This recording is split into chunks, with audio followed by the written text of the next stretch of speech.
goddamn resistance? What are you doing here? We're a peaceful community. There are families here, man. You can't be bringing us this kind of trouble. So before we showed you all was a lot of Chapter 1 and the bus sequence early on to establish the emotion and the dark fiction that we've created here in Homefront. Right now what you're seeing is a lot of civilians and some of our resistance fighters. Boone is straight ahead, Connor on the right and Rihanna on the left. What we're not hearing right now is that they're having a discussion about just the occupation, about what the resistance is bringing to them. Typically, a lot of these people don't really want the resistance involved and don't want to push back against the Koreans, because what happens is they take out their frustrations on the civilians. So, not everyone's on board with fighting back, and throughout the game you'll actually encounter some different personalities as well.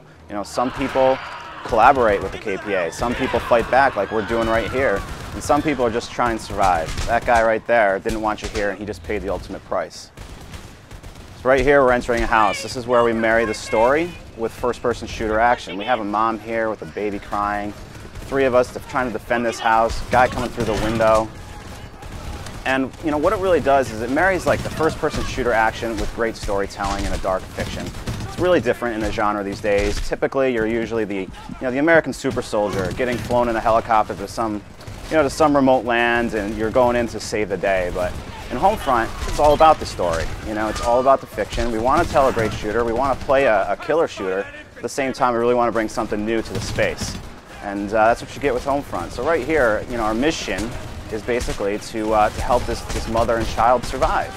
And you guys can't hear it right now, but the audioscape, there's no hero music playing. There's none of that fist-pumping, flag-waving type of music. It's just me playing here with a baby in the background crying. That's our audioscape. It's the baby crying.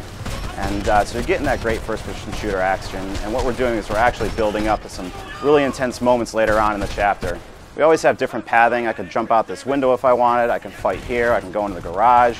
Always want to give you options so you're not fighting down a tunnel path. Right now we're just getting gassed in here. You see the canisters billowing up smoke.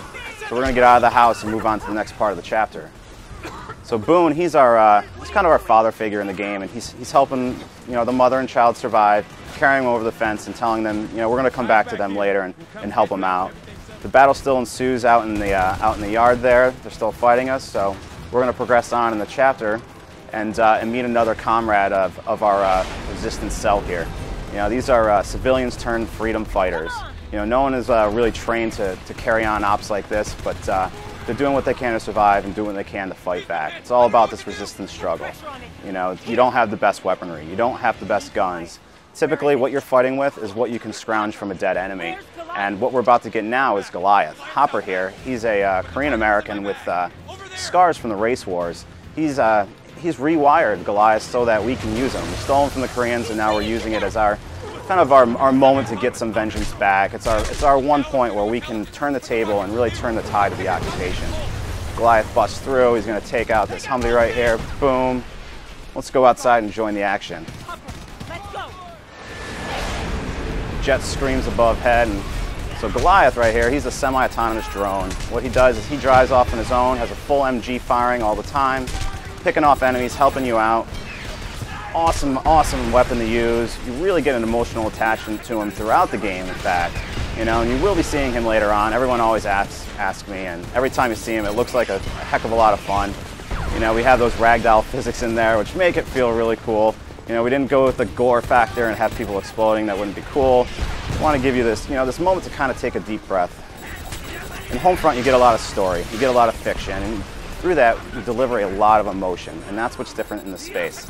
And this kind of moment right here lets you put your feet up, kick back, and enjoy shooter action like we all know and love. You can even target the infantry. They ragdoll across the map. It's pretty cool. Always a good time.